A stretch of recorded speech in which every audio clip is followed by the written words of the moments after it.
Hey guys, Omni here. So today we're going to be checking out a breakdown of the first episode of The Last of Us, which we reacted to on the channel here, so go check that out if you have not seen it. We're going to be checking out heavy spoilers breakdown this time. One of the main reasons I want to kind of switch it up this week is because it's kind of substantially longer than the new Rockstar's one, and I know he is a fan of the games themselves, so I'm very curious to see how intimately he gets involved with it, especially with this additional time. And let's kind of be honest a little bit here. New Rockstar's, with the way they've been structuring their videos and break them up into different segments, it's hard to find one that lately that is all encapsulating. So I feel like, I don't know, we're just switching it up a little bit. I think is the way I want to go right now. At least test these waters and see what's up. And if you guys have any recommendations for maybe any stronger breakdowns going forward, I'll be interested in maybe we can switch it up each week. Maybe try somebody else and see how it goes. Because I love watching these things. But guys, let's go ahead and check out the breakdown over at Heavy Spoilers. Link to their channel is in the description. Great content over there, man. I don't talk about them enough. I watch them quite a lot on my own time. But like, yeah, definitely highly recommend Heavy Spoilers as well. So let's check them out. Okay, so The Last of Us Episode 1 is now out, and I'm so excited to talk about it. The first game is my favorite of all time, and I've bought the PS3 version, the PS4 remaster, and even the PS5 remake that released a couple of months ago. I haven't had a chance to play that one yet. Numerous times on that iteration. Mode, and the series is something I've been desperate to do a deep dive on.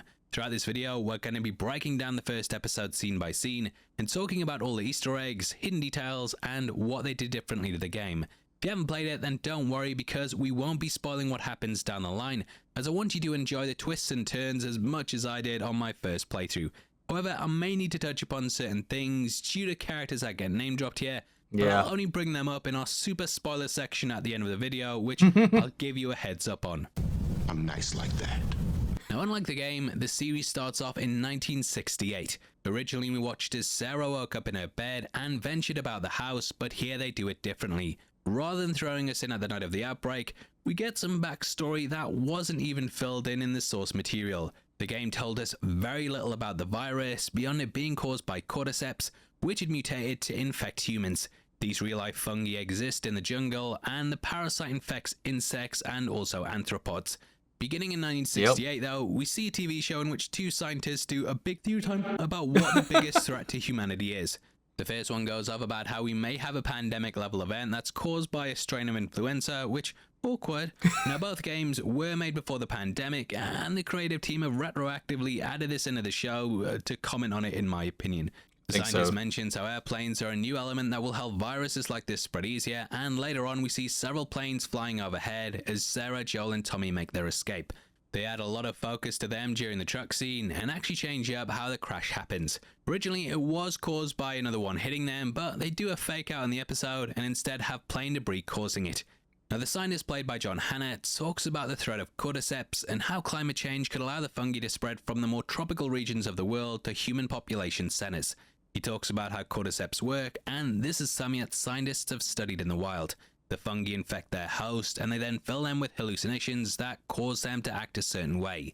A lot of the time they'll get ants to climb high up into the trees, and then from here they'll kill the host and get them to spread their spores. One thing I thought that was so creepy about the game is that we'd often stumble across the infected whilst they were unaware we were in the area. You'd often catch them sobbing away in corners, and the creative team said it was— God, I can't wait till we get to stuff like that. We got a quick glimpse of it in the trailer, man. I cannot wait for our first encounter with the clickers, man. I really can't. Just that we had John Hannah in there too. Like, I know a lot of people know him from other stuff, but for me, man, my first interaction with him and stuff was the Mummy films, man. And that was a nice little treat just to see him in there. But I do agree that I do think that they included part of that to kind of compare and contrast with what we've just been through. I don't know when and where they shot that during this whole thing, like that opener, but it does seem like a little bit of added commentary. And correct me if I'm wrong, but I do think that there's some journals and stuff that you can pick up throughout the game that kind of lightly expand upon this, but they, like he said, they did go into it in heavy detail about the fungus and stuff like that, just that, you know, is this real thing that made the jump to humans and it just went awry. But it was a nice little detail. But yeah, I love he's adding this little breakdown of the progression of it and the way that it works in real life. I went into it a little bit in my reaction, but yeah, I'm loving it so far, man. It was horrendous being one of them due to the parasite basically infecting your brain. Similar to how the spore ants were set up, the infected would lay down somewhere and die, and they'd become points of infection that could fire spores out into the air. We see one of these later on in the episode, but they do stay their hand and don't reveal the later stages of the infected in this first entry. The character also says this very important line. There's no cures, they don't exist, it's not even possible to make them. That's why Ellie becomes so important later on, because she seems like the last hope to dig humanity out of this hellhole. They end this speech by clearly setting up the stakes and showing why the world ends up the way it does. We lose. That's another thing I love about the game, and whereas we normally watch the outbreak and go from there, we get a massive time jump to see humanity far, far, far in the future. After this, we cut to the title sequence, which is presented in a similar way to the black and white one that started off the game. There's lots of symbolism here with a fungus rising up to create a skyline, showing how it's become the dominant force in the world. We also see one creating a face before finally settling on the silhouettes of Joel and Ellie. Oh, he skipped over it, but like the initial yellow fungus that we see spreading creates the shape of the United States as well. Like it pops off in the city centers and stuff like that, and then it creates the silhouette of the country. Obviously, if I remember right, I don't think it didn't originate in the U.S. So I think that's just specific because of the setting of the game and the setting of the story. But it would have been interesting to see kind of like a Plague Inc. kind of depiction of the fungus making its reach from where it started and then how it got to us and stuff like that, just in like a very artistic kind of way. But that aside, it focused really nicely on the story, and I thought it was a great visual way to kind of encompass what we're going to be seeing and going on as far as what kind of journey the characters are going to be on. The theme tune used here is pulled directly from the game, and it instantly sets the tone of this solitary and bleak storyline. Now, if you're enjoying the video so far, it's about to get a lot better, I promise, but please hit the thumbs up button to help us out. Also, make sure you subscribe, as we'll be covering the show weekly, and you definitely don't want to miss any of our breakdowns. But out of the way, a huge thank you for clicking this. Now let's get into The Last of Us. Okay, so originally the game took place in 2013, which just so happened to be the year of its release. We then got the 20-year time jump, like what we have in the show, which took us to the year 2033. The game was littered with calendars marking the date, and in the second one, you could even find a PlayStation 3 with a copy of Uncharted 2 beside it. However, the series changes things up in order to have the main parts take place in 2023. We start off in 2003, and much like how the game opens, we see things from Sarah's perspective. Now, originally, that had the player waking up on the night of the outbreak, which also happened to be Joel's birthday. Here, though, we get a full day in the life of Sarah, and the entire time, I was wishing I could sit and watch this with someone who had no idea about the games and be like, does he know? But Sarah is very much a reflection of Ellie, and they've even given her a backpack which wasn't in the game to make her more closely mirrored to her. She also wears a Halligan Drops t-shirt, which Sarah too wore in the game. That had the 2012 tour, whereas this is the 02 one, so that it doesn't mess too much with the timeline. Oh, that's nice little detail. All locations that Halligan Drops toured at are in the order of places that the characters visit in the game. Now, we pick up the scene by starting at Sarah's window, and this is important iconography, as an open window is also something that's used on the game's menu screen. It also ties into something that we'll talk about in the super spoiler section, and this window shot could become something defining down the line. Now, in Sarah's room, we see a band poster for The Clash and also Destiny's Child. This is similar to her room in the game, in which she had a Halligan's Drop poster and also one for the in-universe movie called Dawn of the Wolf. The Destiny's Child poster says Survivor, and it's not this child's destiny to be a survivor. Hey, too soon. Now, interestingly, the calendar says August, but we do get to confirm later on that the outbreak happened on September 26, because that's also Joel's birthday. She's just forgot to change it, and I kind of think this was left like this to show she's just a carefree kid, or someone on the set, they're getting fired. Now, they also picked to set it around summer because the heat would help the spread of the cordyceps, and it adds to the idea of the seasonal storyline that The Last of Us has. Joel says he's 36, making him 56 when we join him later, and over his left shoulder we can see a football on the rack. We'll not say soccer ball, you chumps, and this is actually an important bit of iconography.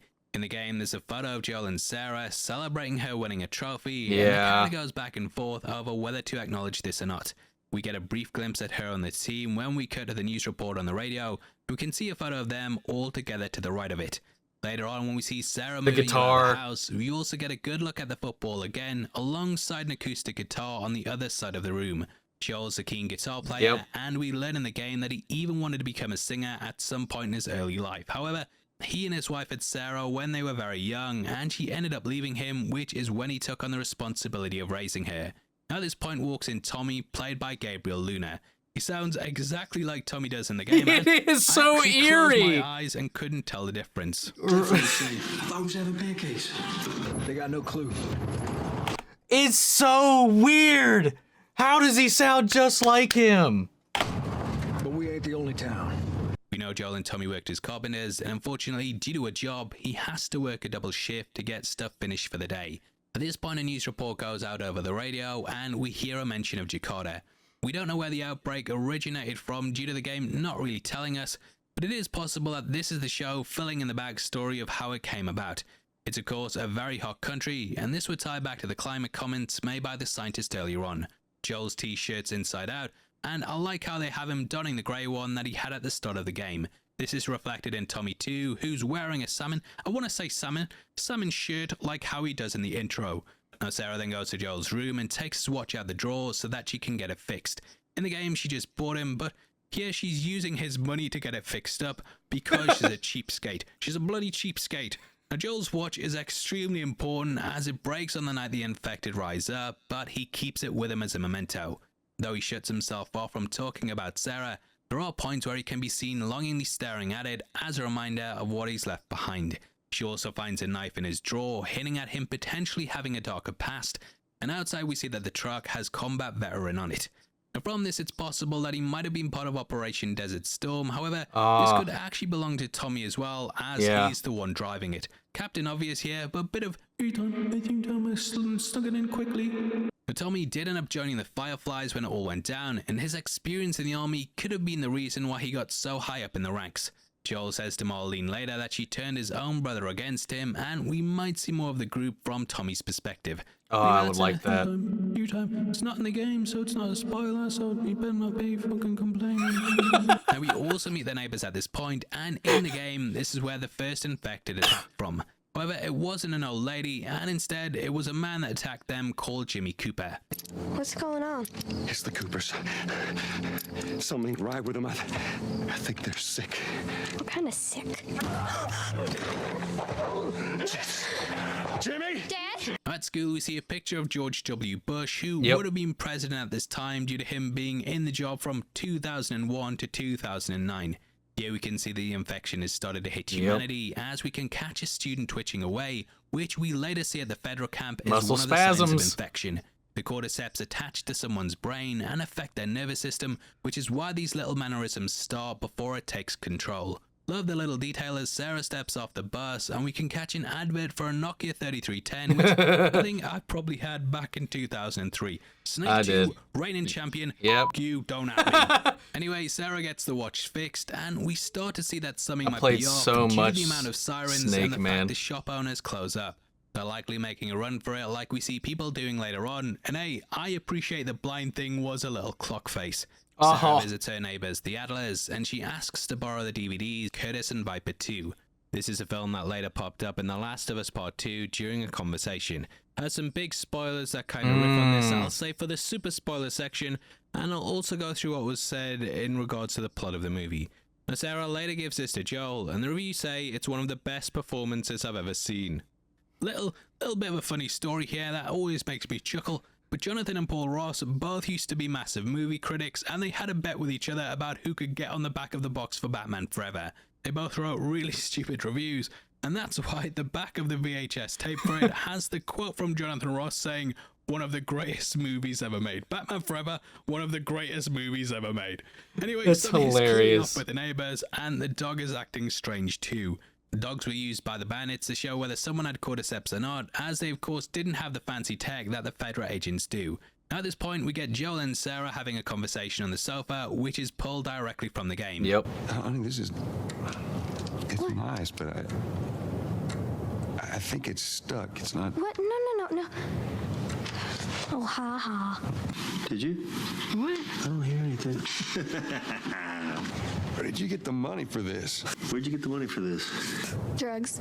I sell hardcore drugs. Drugs. I sell hardcore drugs. It's better when I do. I love how they do some of this stuff verbatim, and the father and daughter moment is the last real conversation they have. Cut to Sarah asleep, and this plays out similar to how it does in the game, only this time they make the pair a bit closer by having her do it on his lap. In the game, I don't think we found out why Joel left, but we did see texts on his phone asking where the hell he was. Here we see the phone call was learning that one of the infected started attacking people at the bar, and Tommy got locked up for fighting them. Joel has to bail him out, and he puts Sarah to bed, which is when we see her waking up, which is how the game properly starts. In it, you take control of her and walk through the house as you see news reports that are documenting some of the attacks. They have an explosion happen, which then appears on the news as well, whereas here she's woken up by the sounds of passing choppers and dogs. The little Pooch Murphy jumps up at the patio, which I think is playing on the dog we hear barking that we then hear yelping as Sarah gets to the door.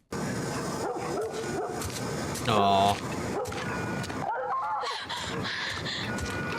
Sarah visits the Adlers, and here she finds that the elderly woman is now up about and eating people. I got a lot of flashes here to the first zombie that we come across in Resident Evil, with the hair loss making this appear really similar. We've actually added something to the infected here, and we can see that the cordyceps comes out of her mouth, which wasn't present in the game. In nature, they try and get as high as possible so they can spread the spores easier, and I love this addition to the infected that makes them more horrifying. Joel and Tommy arrive, with Joel swinging a wrench, similar to how you use melee weapons in the game. They jump in the truck, and I love how we can see the Adlers in the street now showing how quick the infection spreads. But the truck ride is really similar to it, with it being word for word at points. We also have them approaching signs for Austin one way and the hospital, which is the other, and this is all ripped right out of the source material. Yes. They head towards the hospital, and this is of course where most of the outbreak would be at its worst due to people being taken there after they got sick. We learn that the Adlers actually went there to get medicine for the elderly one, and this is likely how she picked up the infection in the first place. Anyway, enough of me talking, let's play the scenes side by side so you can see how close they are. Some sort of parasite or something. Virus, some kind of parasite. Are we sick? No, of course not. Are we sick? No, of course not. No cell phone, no radio. Yeah, we're doing great. A minute ago, newsman wouldn't shut up. No cell phone, no radio. A minute ago, newsman wouldn't shut up. How do you know? Hell. That's Lewis's farm. I hope that son bitch made it out. God. It's Jimmy's place. We're good. Didn't Jimmy work in the city? What are you doing? Got a kid, Joel. So do we. Keep driving. What do you think you're doing? Keep driving. I got a kid, Joel. So do we. We have room. Somebody else will come along. Someone else will come along. Fuck! Everybody had the same fucking idea. Everyone and their mother had the same damn idea. You always think you're the only one that thinks of certain things when you're looking for a detail. No. Come on, people, move. What are they running from? Get us out of here. I'm trying. Oh no. Now, after the truck's thrown off the road, Sarah's unable to walk and Joel has to carry her. This is where we take control of him in the game, and it leads to them running through a restaurant chased by the infected like what we see here. Now at this point we get what's probably the most devastating part in the whole story. Normally in post-apocalyptic tales, when characters run into soldiers, it's often a sign of safety. They're used as a way to show that people have someone looking after them, but here it's the complete opposite. Ordered to shoot Joel and Sarah, he fires upon them, and this ends up killing Sarah. I've watched this scene a ton of times in the game, and it was only upon this watch through that I realized that they did this because Sarah was injured and they might have suspected a bite. Anyway, it completely rips your heart out, and as always, I'm going to show you how it works alongside the game.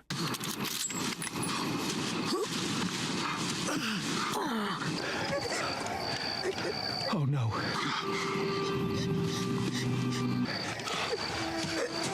Sarah. Move your hands, babe. No. Okay. I know, baby, I know. Listen to me, I know this hurts. You're gonna be okay, baby. Stay with me. I know, baby. I know. I know it hurts. I want to pick you up. God, even knowing this is coming, man, and I said this in the reaction, and I'm watching it now, and I'm getting a little worked up, man. This scene just, it always gets me. No matter how many times I've played through the game, how many times, or how much I knew this was coming, and heck, I know I'm watching a breakdown of the very scene itself, and it's still making me tear up, man. It's just so good. I know, baby. I know it hurts. I know this hurts. Baby, listen to me. I gotta get you up. Come on, baby, please. I know, baby. I know. Sarah. Joel. Come on, baby girl. Come on, baby girl. I gotta get you up. Baby. Don't do this to me, baby. Don't do this to me, baby. Come on, baby girl. Come on. Completely gut-wrenching, and it's the defining moment in Joel's life that changes him for the worse. The scene is the key to understanding the character, and it sets up basically everything that's to come. Now from here we get a time jump of 20 years, and a big section that wasn't in the game. Here we watch a child out in the wilderness making their way to the federal camp, which is located in Boston. The red shirt reminded me a lot of the girl in Schindler's List that we see moving through the devastation, and later on her body's cast aside, similar to what we see Joel doing. His role is also very similar to some characters in The Stand, with there being body disposal crews that had to get rid of the dead after the world had destabilized. But this child's found to be infected, and the Federal soldiers end up euthanizing them. Fedra is basically the remnants of the federal government, but they were seen as fascists in the Last of Us universe. They had strict rules that sentence people to death for very, very little, and in the game we're first introduced to them forcing people to their knees and shooting the infected. Now because of their strict rule, many resistance groups rose up, including the Fireflies. Several rebels rose up and they propped up their own leaders, which, if they were better or not, is another question entirely. Now I think here they're painted out in a better light, and though they kill the kid, they do it mercifully and even lie to make it seem like they're gonna be taking care of them. Now what's very bleak about The Last of Us is that there's barely any kids in the entire thing. Most of the people we follow are middle-aged, and as they say, children are our future. The fact there's so few kids shows how doomed humanity is, and Ellie represents not only the hope in the cure, but also in the fact that children can make it in this world. Even though the two we meet early on here are killed. But moving on, we also see a poster that breaks down the full time to infection, and we can see that Ellie's bite would be roughly 2 to 8 hours, with one being on the foot, giving someone a day. Ones in the neck and face gives someone 5 to 15 minutes, which explains why the Atlas got up so quickly in the truck scene. The kids killed after the scanner flashes red on them, and this very much foreshadows the fate that would have come to Ellie had Joel not saved her life.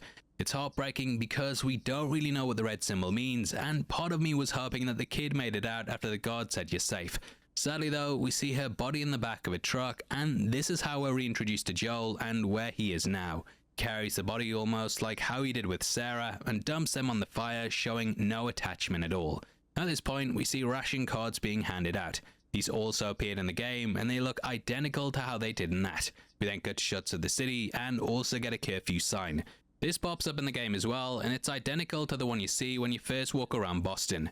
We see some of the citizens and catch a guy in an Al Gore-Lieberman campaign shirt from the 2000s election campaign. Yep, saw Don't know why that. he's wearing this, but they could possibly be reminiscing about a world in which Gore was in charge because of all of his climate change stuff, or they might be That's what I on thought they've about. been able to get a hold of in the last 20 years. Firefly symbols are covered up because they could cause dissent, and we see how people are hanged for leaving the QZ. This is something that Joel does regularly, and he works as a smuggler. We catch a Fedra soldier twitching, but it's not because he's infected, and Joel in fact ends up selling him pills. In the game, this is something that Tess is coming back from when we first meet her. So I'll take one guess. The whole deal went south and the client made off with our pills. Is that about right? The guard shows up later on when he catches them outside, and I love this addition to the series for when he pops back up. We pretty much don't spend any time with the guards beyond chucking them out in the game, and it shows how they're all working in shades of grey, with them wanting people to exit the QZ whilst also killing those that do. He then brings up the Firefly attacks, and these end up freeing Tess from her captives. We see a big bit of graffiti for the Fireflies on the wall, and this is similar to the radio messages that Marlene was putting out in the game. Remember, when you're lost in the darkness, look for the light. Now from here we jump to Tess in a moment that we weren't really privy to in the game. In that, we start with Joel waking up, and she shows up to the apartment beaten up after 2 people were sent after her by Robert. Now, it turned out that Joel and Tess had sold them some guns that the Fireflies also got. Here, though, it all centers around a truck battery. Actually, prefer it with a battery being something they can use to get a car to get out of there, and it kind of ties back to the backstory with Tommy. I like it. They do change things up from the game, and the first part in the future follows Joel and Tess as they hunt Robert down. Eventually they catch and kill him, which is when Marlene arrives, and it's this that leads into the Ellie mission. Interestingly, Marlene's played by Merle Dandridge, who just so also happened to play her in the game. Now here we pick up with Tess tied up and Robert begging her to let things go. It shows how much of a G she is, and in the game she killed the captors herself. The Firefly explosion allows her to escape, and this is riffing on the scene in the game when they go to cross a checkpoint and one blows off, which makes Tess and Joel flee through the tunnels. Now from here we jump to Ellie chained up. She's currently being observed due to being bit, and we see her standing in front of a window again, calling back to that iconography. Naughty Dog have added in their own Uncharted Easter egg, and Ellie's wearing the same shirt that young Nathan Drake had on in Uncharted 3. Joel goes to a radio operator, and we learn that he's been trying to reach out to Tommy, which is what the truck battery's for.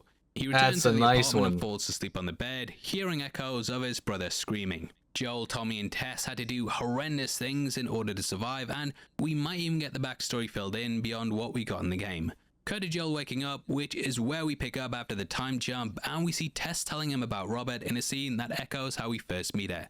They mount up and decide to head out, which is when we cut to Marlene, leader of the Fireflies. We then see them planning attacks with a map on the table. Their forces are starting to ask questions about why people are dying, and why there's a random girl locked up just down the hall. Marlene is wearing clothes similar to the game, and they're planning to move every Firefly out of the city because of Ellie's immunity. We even see one trying to recruit Joel, and I love how the Fireflies are slotted in almost every aspect of the city. Also worth pointing out that Tess is wearing the exact same clothes that she has on in the game, except for the bandana, which I like. And she's got her sleeves. When Joel stands against the wall, we can also see several posters, including one in the bottom left for Curtis Viper 2.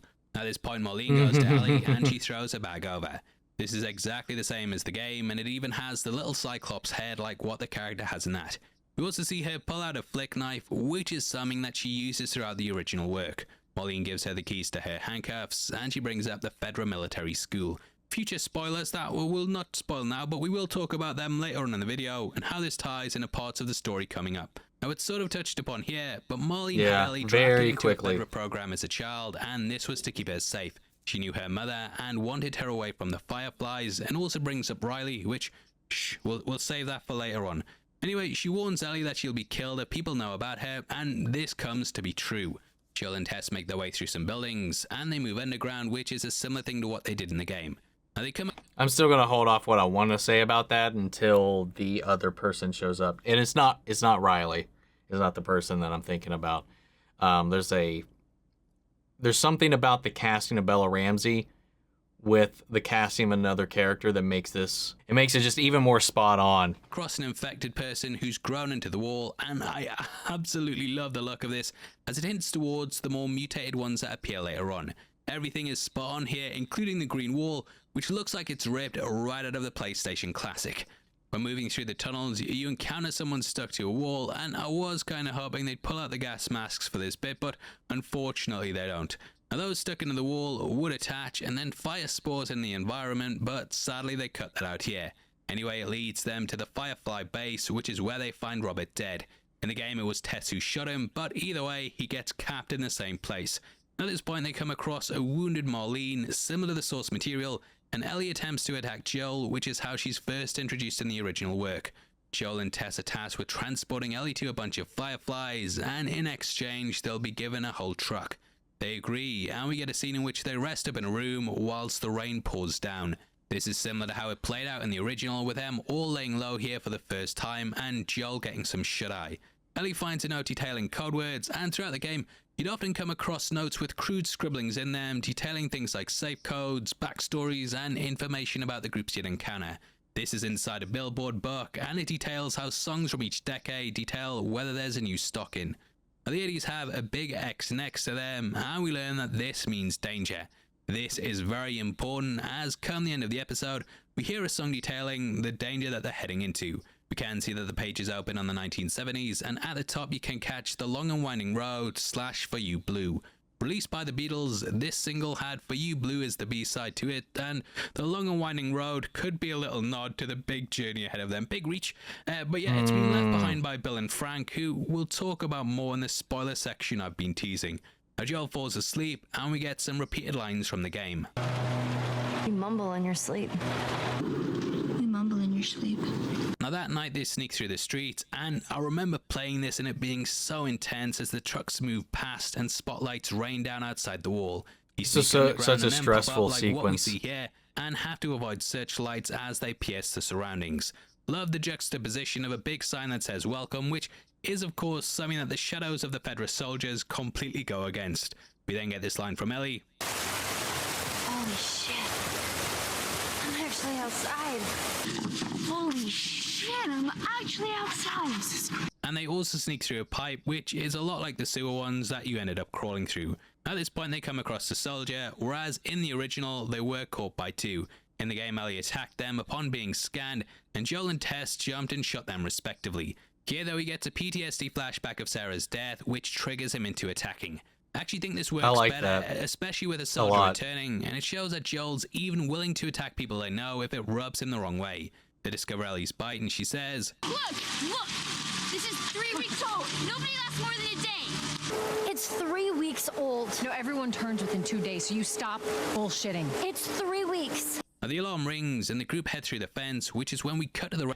I do think that sequence, like one of my few qualms, if I even have one, might be just a nitpick, just however you wanted to classify it, is that I felt like that reveal to Tess and Joel, and maybe that was because of runtime of the episode, it just went by so quick. There wasn't any time for them to kind of linger on it and process what they're transporting, you know, like they did in the game, like that hesitation where Tess even draws the gun on her and it's like, the hell is this? Explain, you know.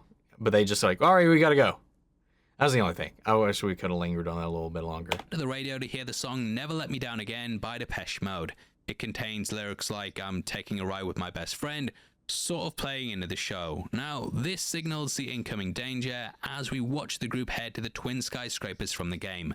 Over the top of this, we hear the cry of an infected, and we end the episode with a lingering shot on them. Now, we've hit that long-awaited super spoiler section. Now, hold on. Somebody had actually said, I'm going to take it back here. Somebody, like I saw a couple people in the comments, and because he didn't bring it up, is that in that shot in the flash, you can see an infected. Oh, I see it right there. Yeah, there it is. In the last flash of lightning, it was hunched over. Yeah, it's heaved over, and then when we get the next flash of lightning, we hear the cry. That's when it starts wailing. Oh, there it is. He missed it. And we'll be covering things from both games, so if you haven't played them, then thanks for sticking with me.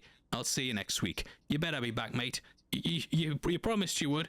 Anyway, yeah, spoilers. Just wait for everyone to leave. Right, okay, they're gone. Now, the first point is Joel's guitar that we see in the beginning of the episode.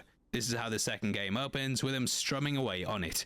It's also how the second game ends, with Ellie playing on it too, but she's unable to properly do it due to her losing her fingers. We also get a lingering shot of the window to close the game out, which is very reminiscent of how the scene with Sarah opens, which of course ties in with the menu. Now in the episode, there's of course the mention of Riley as well. Didn't want to spoil it for those that didn't know, but you're here now, so you either play the game or you don't care. And this was the girl that was with Ellie on the night that she got bit. This is all chronicled in the Left Behind DLC, which is basically a night in which Riley takes Ellie to the mall before she's shipped off with the Fireflies. The pair end up kissing, and Riley agrees to stay, but the peace is interrupted by the infected, who end up swarming the area. Riley dies, and Ellie of course survives, which she carries a lot of guilt over. Now early on in the episode, the scientist talks about how the fungus devours its host from the inside, and when we look at the clickers, we can see the entire top part of their head has been replaced by the fungi.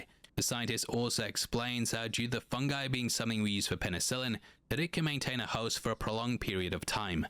In the game, we of course meet the infected decades down the line, and we can see just how far they mutated. But there's also the mention of a radio tower in the episode, which is where I'm guessing they'll head to after they meet Henry and Sam. This was the location they camped out at, and it's probably going to be somewhere that appears later on in the series along with all the Riley stuff. Not really an Easter egg, but Sarah's played by Nico Parker, who's also the daughter of Thandwi Newton. Also, the showrunners have said there's going to be no spores or gas masks in the series. Neil Druckmann said it's because if there were spores in this world, they would spread everywhere and everyone would have to wear masks all the time. That kind of sucks, as I love the aesthetic they brought in the game, and I think people could have suspended their disbelief, or probably not have even had that cross their mind, because we're living in a world of zombie fungi. To me, it would have given the infected encounters a sort of upside down from Stranger Things feel, but alas, 'tis no more. Now, I mean, I get it, because again, I talked about this in my video. I understand it. I like the concept of the spores, but like when you're thinking about it, they wouldn't be able to travel the world in normal clothes. They would have to be in full containment suits when they're walking around for it to, if you want to really turn off your disbelief meter at all, like they would have to be fully covered head to toe. They can't just be a mask, because the second they walk out of the spores and take the mask off, their hair is covered in it. They would immediately shake the spores into their like airways, eyes, ears, all of it, and it'd just be all over their clothes. So they'd have to wash themselves every time they took off their gas masks. Like, it's just that's all it is. And I think they want to just avoid that question coming up in people's minds, because like I joked about it in jest. I remember when the game came out, I was like, this doesn't make any sense. how they're doing this. As for Curtis and Viper 2, this is the movie that Joel and Sarah were going to watch together the night that she died. He never got to see it, and in a bitter twist of irony, it's also the movie that Joel and Ellie were going to watch the night that he died too. Oh, Joel and Ellie had a falling out due to her discovering remember the truth, that. but she had decided to see if she could forgive him by inviting him over to watch a movie. God. That night they were going to watch it, and here's what Ellie had to say. What movie are you guys gonna watch? What's Joel into? Curtis and Viper 2. That's the one that's been on my radar for a while. Oh, wow. Well, we used to watch these cheesy 80s action movies. He's really into them. Oh, no. I actually really like them, too. What's Curtis and Viper 2 about? Okay, so two former commandos that go rogue to fight bad guys. And I think in this one, they go up against Russian spies or something.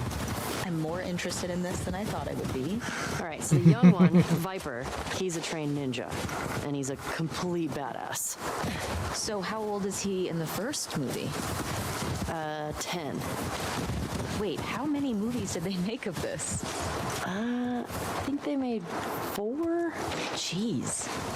Joel actually saw the last one in the theater. Isn't that crazy? Yes.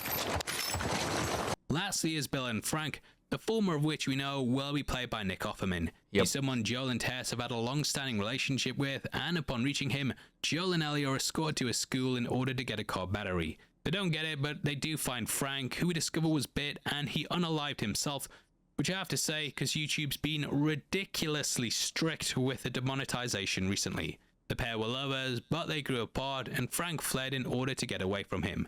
Anyway, I think that's all the spoiler Easter eggs too, and I really hope that you enjoyed the breakdown. I had a blast putting this together, and I'm so glad that HBO have done justice to the game.